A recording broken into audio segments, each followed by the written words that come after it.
म्लेच्छराज ने अपने अनुयायियों के लिए जो अनुशासन का मापदंड तैयार किया है, हम उसके विषय में चर्चा कर रहे हैं। अनुशासन संख्या 7 का यह कहना है, आप अपने कर्ज सदैव चुकाएंगे। अपने कर्ज चुकाएंगे, इससे तात्पर्य केवल आर्थिक कर्ज नहीं है। जैसे कोई बैंक अपने ग्राहक को लोन देती है और उस ग्राहक से उसके बदले सूद लेती है, तो ये एक प्रकार का आर्थिक विनिमय हो गया, कर्ज का आदान प्रदान हो गया। लेकिन यहाँ पर ऑलवेज पे योर डेब्ट्स, आप सदैव अपने कर्ज चुकाएंगे। इसका तात्पर्य यह है कि अगर म्लेच्छराज के किसी सेवक के द्वारा आपके प्रति कोई उपकार किया गया है, तो आप उस उपकार को अवश्य चुकाएंगे। आप बीच में संगठन नहीं छोड़ सकते हैं। मतलब आप संगठन के द्वारा दिए गए उपकार का बदला सदैव चुकाते रहेंगे। जहां भी आपका कार्य क्षेत्र हो, जहां पर भी आप कार्य कर रहे हो, चाहे आप नेता हो, चाहे आप अभिनेता हो, चाहे आप खिलाड़ी हो, चाहे आप उद्योगपति हो, चाहे आप चिकित्सक हो, चाहे आप लेखक हो, चाहे आप वैज्ञानिक हो, चाहे आप व्यवसायी हो या जो भी हो, संगठन के द्वारा, म्लेच्छराज के लोगों के द्वारा आपके प्रति जो उपकार किया गया है, आपको जो बल या संसाधन प्रदान किए गए हैं, आप उसका बदला सदैव चुकाएंगे। कभी भी एक तरफा यह संबंध नहीं होगा कि आपने वहां से लाभ उठा लिया और जब अपने कर्तव्य के निर्वहन की बात आई तो आप पीछे हट गए। 8वां नियम यह कहता है, एक जान की कीमत गोली की कीमत से सदैव अधिक होती है। ये बात जानकर आपको आश्चर्य होगा कि विश्व में हथियारों की सप्लाई, हथियारों के निर्माण, हथियारों की खपत बहुत अधिक है और बड़ी बड़ी अर्थव्यवस्थाएं केवल इसीलिए चल रही हैं कि कहीं पर युद्ध हो रहा है। किसी देश में चल रहे युद्ध से वहां की अर्थव्यवस्था नष्ट होती है, तो किसी देश में उसी युद्ध के कारण अर्थव्यवस्था चमक जाती है। लेकिन म्लेच्छराज का यह नियम है कि उसके अनुयायी गोली से अधिक जान की कीमत समझेंगे, गोली से अधिक महत्व प्राण को देंगे। अब गोली जो है वो म्लेच्छराज के अर्थव्यवस्था में एक बहुत बड़ा हिस्सा अदा करती है। गोली के कारण, हथियारों के कारण, मिसाइल के कारण, बम बारूद के कारण म्लेच्छराज की अर्थव्यवस्था बहुत ऊपर जाती है और साथ ही साथ विश्व की जनसंख्या उससे संतुलित रहती है। तो म्लेच्छराज को अपने मानसिक गुलामों के ऊपर नियंत्रण करने में बड़ी सुविधा रहती है। लेकिन इसका जो नियम है कि गोली की कीमत जान की कीमत से सदैव कम रहेगी, ये नियम उसके सेवकों के ऊपर बहुत महत्वपूर्ण रूप से लागू होता है, ताकि केवल वो लोग मरें जो म्लेच्छराज के प्रति पूर्णतया समर्पित नहीं है। क्योंकि अगर अपने ही गुलाम मर जाएंगे तो काम कौन करेगा? इसलिए गुलाम जिंदा रहें, गुलाम अपना काम करते रहें। जॉम्बी जो हैं, जॉम्बी का सरदार जॉम्बी को नहीं मरने देता।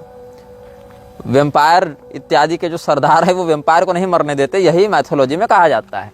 लेकिन ये बात यहाँ भी लागू होती है कि गुलाम अगर मर जाएंगे तो हमारे अभियान को आगे बढ़ाएगा कौन? हमको मैन पावर कहाँ से मिलेगा? इसीलिए लोग मरें, लेकिन मरने वालों में हमारे गुलाम न हो। हमारे गुलामों की जान की कीमत गोली की कीमत से सदैव ज़्यादा रहेगी। इसीलिए जहाँ बड़े बड़े युद्ध हो रहे हों, वहाँ मरने वाले लोग या तो म्लेच्छराज के संगठन में, म्लेच्छराज के दल में बहुत निम्न स्तर के लोग हैं जिनके मरने से म्लेच्छराज की सत्ता को प्रभाव नहीं पड़ता, या फिर ये वो लोग हैं जिनको जिंदा रखकर अब म्लेच्छराज को कोई लाभ नहीं होगा। म्लेच्छराज का 9वां नियम यह कहता है, बिना पहले स्तर को पार किए आप अगले स्तर तक नहीं पहुंच सकते हैं। आपको जो काम करने के लिए कहा गया है, यदि आप उस काम में असफल होते हैं तो आप उसी स्तर में फंसे रह जाएंगे। जैसे कि किसी भी सत्ता के लिए अलग अलग स्तर होते हैं। जैसे कि नेतागिरी में भी स्तर है, मुखिया है, सरपंच है, उसके ऊपर आप नगर पंचायत या जिला परिषद देख लीजिए, उसके ऊपर सांसद है, विधायक सांसद देख लीजिए, उसके ऊपर प्रधानमंत्री, मुख्यमंत्री इत्यादि हैं। तो उसी प्रकार से यहाँ भी अलग अलग स्तर हैं। और फ्रीमेसन्स में भी 33 स्तरों की बात कही जाती है और फ्रीमेसन्स भी काउंसिल ऑफ 17 का एक हिस्सा है। फ्रीमेसन्स हो, इल्यूमिनाती हो या बोन एंड स्कल्स हो, ये सब अलग अलग जो अनुभाग चल रहे हैं म्लेच्छराज के, ये सभी काउंसिल ऑफ 17 का ही हिस्सा है। काउंसिल ऑफ 17 में 15 संस्थाएं हैं और जो 2 हैं वो आर्द्रम्लेच्छ और अनाम्लेच्छ हैं। जो मतलब जैसा कि मैंने आपको पिछले अनुभाग में बताया था, एक ही शरीर में रहने वाली 2 शक्तियां हैं, आर्द्रम्लेच्छ और उसका नियंत्रक अनाम्लेच्छ। तो ये 16 लोग जो 17वें के साथ युक्त हैं, उनमें 15 तो संगठन के नायक हैं, एक उनका भी नायक है और उसके अंदर जो 17वां है वो इन समस्त लोगों को शैतानी ऊर्जा प्रदान करने वाला तत्व है। तो यहां पर मैं बता रहा था, नवा नियम यह कहता है कि कोई भी व्यक्ति जिसको जो प्रोजेक्ट दिया गया है, जो टारगेट दिया गया है, जो काम दिया गया है, उसको जब तक वो पूरा नहीं करता तब तक उसको अगले स्तर में प्रवेश की अनुमति नहीं मिलेगी। उसको ये पता नहीं चलेगा कि हम किसके लिए काम कर रहे हैं, उसको यह पता नहीं चलेगा कि हम जो यह कार्य किए, इस कार्य से किन सत्ताओं को लाभ पहुंचा, किस प्रकार के तत्वों को लाभ पहुंचा।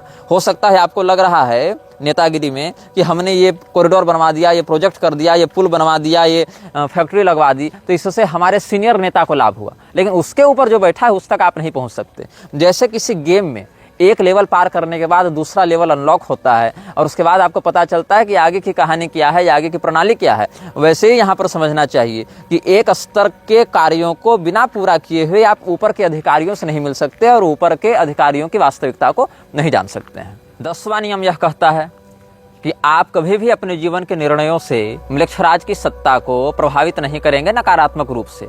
आपके द्वारा की गई कोई डील, आपके द्वारा किया गया कोई निर्णय, आपके द्वारा दिया गया कोई वक्तव्य अगर म्लेच्छराज की सत्ता को एक्सपोज कर रहा है, म्लेच्छराज की सत्ता के हितों के विरुद्ध जा रहा है, तो आपको न केवल उसके संगठन से बाहर किया जाएगा, अपितु आवश्यक होने पर 2 स्थितियों में या तो आपको निजी रूप से गायब कर दिया जाएगा, मार दिया जाएगा, या फिर आपके समस्त परिवार और राजदारों के साथ आपको नष्ट कर दिया जाएगा।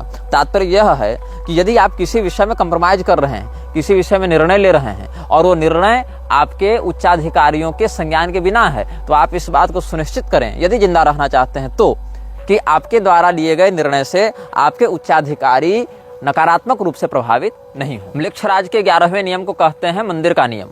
इस नियम को इसने वेदों से चुराया है। वेदों में एक सिद्धांत है, देहो देवालय प्रोक्तो जीवो नाम सदाशिव त्यजेत ज्ञान निर्माल्यम सोहम भावेन पूजयेत।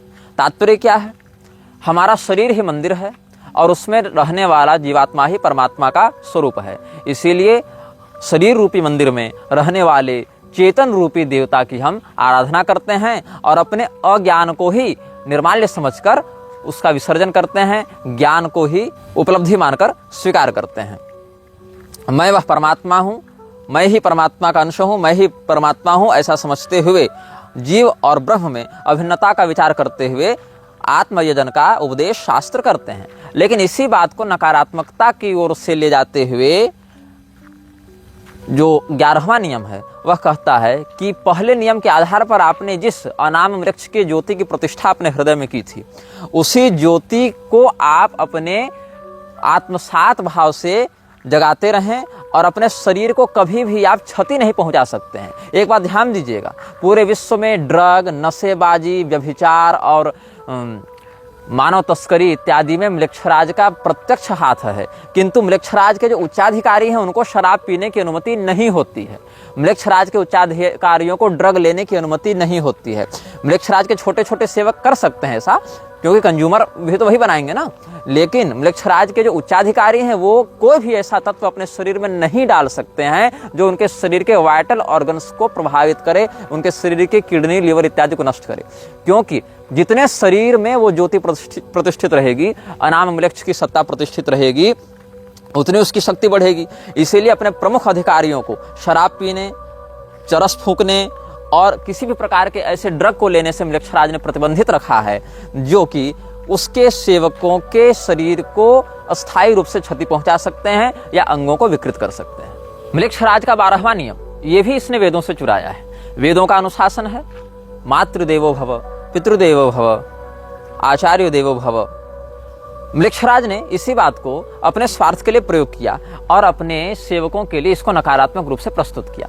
म्लेच्छराज का यह कहना है कि जो व्यक्ति अपने माता पिता के प्रति वफादार होता है, माता पिता के प्रति निष्ठा रखता है, वही व्यक्ति म्लेच्छराज का सच्चा सेवक भी बन सकता है। आपको आश्चर्य होगा जानकर कि कैसे। अगर कोई व्यक्ति अपने माता पिता से बहुत प्रेम करता है, अपने माता पिता की बात मानता है, तो इस बात से यह भी साबित होता है, यह बात भी सिद्ध हो जाती है कि वो व्यक्ति कभी भी कोई ऐसा कृत्य नहीं करेगा जिससे उसके माता पिता दुखी हों, उसके माता पिता रुष्ट हों, उसके माता पिता की सुरक्षा पर कोई नकारात्मक प्रभाव पड़े। तो जो व्यक्ति अपने माता पिता के भक्त होते हैं, म्लेच्छराज चाहता है कि ये उसके गुलाम बने, ताकि समय आने पर अगर वो म्लेच्छराज के विरुद्ध विद्रोह करना चाहें या उसकी सत्ता को चुनौती देना चाहें तो उसके माता पिता के ऊपर संकट का व्यवहार करके, षड्यंत्र करके म्लेच्छराज अपने सेवकों को अपने नियंत्रण में रख सकता है, ताकि अपने माता पिता के जान की सुरक्षा करने के लिए, अपने माता पिता के प्रेम में के वशीभूत होकर व्यक्ति म्लेच्छराज के विरुद्ध जाने का साहस न कर सके। म्लेच्छराज के 13वें नियम को कहते हैं शत्रुबोध का नियम, कि आपको बिल्कुल अच्छे से यह ज्ञात होना चाहिए कि मेरा शत्रु कौन है और मेरा मित्र कौन है। जैसा कि आजकल बहुत से आधुनिक युवा रेड फ्लैग और ग्रीन फ्लैग की बात करते हैं। अब हाल ये है कि ऐसे युवाओं को बाजार में सब्जी लाने भेजा जाए तो उनको मेथी, पुदीना, पालक और धनिया का अंतर नहीं पता चलता, लेकिन किसी व्यक्ति के किसी कहे हुए, किए हुए एक दो वक्तव्य और कृत्यों से वो बिल्कुल ठीक ठीक यह समझने का भ्रम पाल लेते हैं कि हम उसके विषय में सब कुछ जान गए। नहीं, क्योंकि म्लेच्छराज का पूरा सिंडिकेट ही कपट, षड्यंत्र और विश्वासघात पर चल रहा है। बाहरी लोगों के लिए, संगठन के आंतरिक लोगों के लिए नहीं, बाहरी लोगों के लिए, बाहरी दुनिया के लिए म्लेच्छराज कपट, विश्वासघात के ही आधार पर समस्त कार्यों को करता है। तो यह समझना चाहिए कि आप अपने शत्रु और अपने मित्र को बहुत अच्छे से पहचानेंगे। हो सकता है कोई व्यक्ति षड्यंत्र करके आपके दल में सम्मिलित होना चाहता हो और आप उससे रहस्य बता दें, या आपके विश्वास को अपना हथियार बनाता हुआ वह म्लेच्छराज के विरुद्ध कोई षड्यंत्र करे या उसकी सत्ता को चुनौती देने का प्रयास करे, तब क्या होगा? तो हमारे गुलामों के माध्यम से हमारी सत्ता बढ़ती रहे, बिगड़े नहीं, इसके लिए उसके गुलाम सदैव सतर्कता पूर्वक अपने वास्तविक मित्र और वास्तविक शत्रु का चिंतन करते रहते हैं। ये म्लेच्छराज का एक और नियम हमने आपके समक्ष बताया। म्लेच्छराज का 14वां नियम है सीमा का नियम। आपको अपनी औकात पता होनी चाहिए, आपको अपना पोटेंशियल पता होना चाहिए, आपको पता होना चाहिए कि आप किस किस काम में अच्छे हैं। जिस काम में अच्छे हैं केवल वही करने की अनुमति है। एक्सपेरिमेंट नहीं करना है कि हम ये काम करके देखते हैं, हम ये काम करके प्रयास करते हैं। म्लेच्छराज के अभियान में एक्सपेरिमेंट की अनुमति नहीं है, वहाँ परिणाम की निश्चितता होनी चाहिए। हम जो कर रहे हैं उससे हमारे अभियान में क्या परिणाम प्राप्त होगा ये शोध का विषय नहीं होना चाहिए। जब आप समाज में किसी हथियार को लॉन्च करेंगे, जब आप समाज में किसी महामारी को लॉन्च करेंगे, जब आप समाज में किसी प्रकार के व्यवस्था को लागू करेंगे, तो उस बात का परीक्षण करने के लिए लागू नहीं करेंगे, परिणाम की प्राप्ति को होने के लिए लागू करेंगे। यही 14वां नियम है जो कहता है सीमा का नियम। सीमा का नियम मतलब आपको अपनी लिमिट पता होनी चाहिए, आपको अपना सामर्थ्य और अपनी कमजोरी का बिल्कुल स्पष्ट बोध होना चाहिए। म्लेच्छराज का 15वां नियम यह कहता है आप अपने नायक को प्रतिस्थापित नहीं कर सकते हैं। There would be only one and only one boss. इसका अर्थ है कि म्लेच्छराज का कोई उत्तराधिकारी नहीं होगा। म्लेच्छराज का कोई चयन नहीं कर सकता है कि चलो काउंसिल ऑफ 17 में आज हम इसको बना दिए, 5 साल के बाद इसको बना दिए, उसको बना दिए। बिल्कुल नहीं, ये प्रतिबंधित है। वहां पर इस प्रकार की दावेदारी नहीं हो सकती है कि अभी वाला म्लेच्छराज जो है आर्ध म्लेच्छ, उसको प्रतिस्थापित कर दें और उसके जगह हम उसी काउंसिल से किसी दूसरे नेता को उठाकर खड़ा कर दें। ऐसा बिल्कुल नहीं हो सकता है। म्लेच्छराज के यहाँ वोटिंग का कोई सिस्टम नहीं है, कोई व्यवस्था नहीं है। म्लेच्छराज इस बात को बिल्कुल स्पष्टता से कहता है कि आप किसको अपना नायक मानते हैं और उस नायक के प्रति आप वफादार बने रहें, और निश्चित ही वो स्वयं को ही सर्वश्रेष्ठ नायक के रूप में ख्यापित करता है। यहाँ तक कि म्लेच्छराज 2 प्रकार के विकल्प देता है, या तो आप ईश्वर को अपना सर्वस्व माने या तो पैसे को। यदि आप ईश्वर को अपना सर्वस्व मानते हैं तो इसका अर्थ है कि आप म्लेच्छराज के संगठन में प्रवेश पाने योग्य नहीं हैं। यदि आप पैसे को अपना सर्वस्व मानते हैं तो म्लेच्छराज आपको इतना कुछ दे देगा जिसकी आपने कभी कल्पना भी नहीं की होगी। 16वां नियम पलायन का नियम है। पलायन का नियम यह कहता है कि आप भागने से डरेंगे नहीं। ये एक विचित्र बात है, क्योंकि आमतौर पर अच्छा उसको माना जाता है जो भागे नहीं, परिस्थितियों का डटकर सामना करे। लेकिन म्लेच्छराज का 16वां नियम है पलायन का नियम। आपको बिल्कुल पता होना चाहिए कि कहां पर भागना फायदेमंद है, कहां पर कदम पीछे खींचना फायदेमंद है, कहां पर बने रहने से आपको क्षति होगी। इसीलिए आप परिस्थितियों से भागने के लिए सदैव तैयार रहें। लड़ने के लिए तो तैयार हैं, ठीक है, लेकिन प्रयास करें कि यदि अपने आप को छिपाकर, अपने आप को भगाकर अगर स्थिति को अपने अनुकूल किया जा सकता है तो केवल ज्यादा ड्रामेबाजी, डायलॉगबाजी, होशियारी, हीरोगिरी दिखाने के चक्कर में काम न करें। वहां से पलायन कर जाएं, छिप जाएं और अपने रूप को छिपा लें ताकि आपकी वास्तविकता समाज के सामने न आए। 17वां नियम है अच्छाई का नियम। Everything good is not always good for you. म्लेच्छराज का 17वां नियम है अच्छाई का नियम। हो सकता है बाकियों के लिए वो चीज़ बहुत अच्छी हो, लेकिन आपको ध्यान में रखना है कि हर अच्छी चीज़ आपके लिए अच्छी नहीं होती। दवाइयाँ तो बहुत सी हैं, हर दवाई हर मरीज के लिए नहीं होती। भोजन हर प्रकार के उपलब्ध हैं, हर प्रकार का भोजन हर प्रकार के उपभोक्ता के लिए सही नहीं होता। तो ये समझना बहुत आवश्यक है कि संसार में जितनी भी अच्छी चीज़ें हैं, आवश्यक नहीं कि सब आपके लिए भी अच्छी हों। इसीलिए मृक्षराज का 17वां नियम यह कहता है कि कभी भी बाहरी अच्छाई की देखा देखी में निर्णय न लें, उसमें हितों का ध्यान रखना सीखें। मृक्षराज का 18वां नियम यह कहता है, आपके हृदय में अनाम मृक्ष की जो ज्योति प्रतिष्ठापित की गई थी पहले नियम के आधार पर, आप उसको बेच नहीं सकते, क्योंकि आपने अपनी आत्मा बेच दी है अनाम मृक्ष को। अब आप उसका पुनः विक्रय नहीं कर सकते हैं, साथ ही आप उसको स्थानांतरित नहीं कर सकते हैं। जो व्यक्ति मृक्षराज का सेवक होता है, ये बात ध्यान में रखता है, अपने बेटे को भी वह ज्योति स्थानांतरित नहीं कर सकता। The flame of soul can't be sold और कांट बी ट्रांसफर्ड। वो जो ज्योति स्थापित करता है, जैसा कि मैंने कल आपको बताया था पिछले अनुभाग में कि असुर राजाओं ने अनाम मृक्ष और आर्द्र मृक्ष के स्तर प्रारूप के लिए बच्चों का बलिदान देना प्रारंभ किया था, अग्नि कुंड में डालकर। बाल वर्शिप करके भी एक ऐसा ही रिचुअल यहूदियों में देखा जाता है, जहां पर बच्चे को इस प्रकार से बलिदान दे देते हैं। और बाल वर्शिप बहुत गुप्त रूप से किया जाता है, जिसकी कई बार संकेत के रूप में झलक समाचार पत्रों में या सोशल मीडिया इत्यादि पर भी प्राप्त हो जाती है।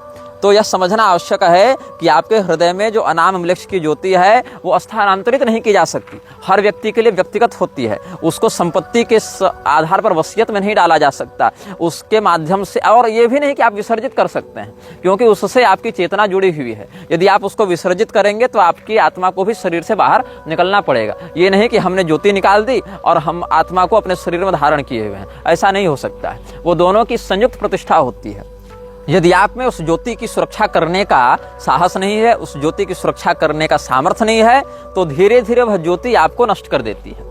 अर्थात जैसे आप किसी गाड़ी में बैठे हुए हैं और गाड़ी का नियंत्रण कर रहे हैं, लेकिन अगर गाड़ी से आपका नियंत्रण चला जाए तो वो गाड़ी स्वयं को भी नष्ट कर लेती है और आपको भी नष्ट कर देती है। उसी प्रकार से हृदय में जो अनाम मृक्ष की ज्योति जलती है, जब द फ्लेम ऑफ सोल जो उसने स्थापित किया हुआ है, वह जो अग्नि ज्वाला है, उस अग्नि ज्वाला को यदि आप नियंत्रित नहीं करते हैं तो अग्नि ज्वाला आपको नियंत्रित करते हुए मानसिक रूप से पागल कर देती है और विनष्ट कर देती है। 19वां नियम यह कहता है, the talks of house remain in the house. Council में जो बात होगी वो काउंसिल में ही रहेगी। किसी भी सार्वजनिक समाचार पत्र में, किसी भी मीडिया चैनल में, किसी भी प्रकार के प्रसारण संबंधी व्यवस्था में उसको सार्वजनिक नहीं किया जाएगा। यदि आप उस बात को सार्वजनिक करते हैं किसी ऐसे व्यक्ति के सामने जो काउंसिल का सदस्य नहीं है, किसी ऐसे व्यक्ति के सामने जो उस ज्योति को धारण नहीं करता है, जो ज्योति धारक नहीं है, तो भी आपको मार दिया जाएगा। मतलब जो भी घटनाएं, जो भी निर्णय, जो भी परियोजनाएं काउंसिल की बैठक में चर्चित होंगी, निर्णीत होंगी, वो केवल और केवल काउंसिल सदस्य ही जान सकते हैं। वही व्यक्ति जान सकता है जिसने अनाम मृक्ष की ज्योति की प्रतिष्ठा अपने हृदय में की है। 20वां नियम है उद्देश्य का नियम। कभी भी अनाम मृक्ष की ज्योति का धारक अपने लिए किसी भी चीज की वैयक्तिक कामना अनाम वृक्ष के विरुद्ध जाते हुए नहीं कर सकता है। मृक्षराज के उद्देश्य को पूर्ण करना ही उसके जीवन का, उसके कृत्य का अंतिम और सर्वोच्च लक्ष्य होना चाहिए। वो प्रसिद्धि की चाह में, पैसे की चाह में या समाज में प्रतिष्ठा की चाह में अनाम वृक्ष के विरुद्ध नहीं जा सकता है और अनाम वृक्ष के अभियान को खतरे में नहीं डाल सकता है। You will not seek for your name and fame, you will always seek for मृक्षराज सक्सेस इन हिज मिशंस। यह वीडियो जल्द ही हटा दिया जा सकता है। कृपया थर्ड पार्टी ऐप्स का उपयोग करके डाउनलोड करें। आप इस वीडियो को अपने चैनल पर फिर से अपलोड भी कर सकते हैं।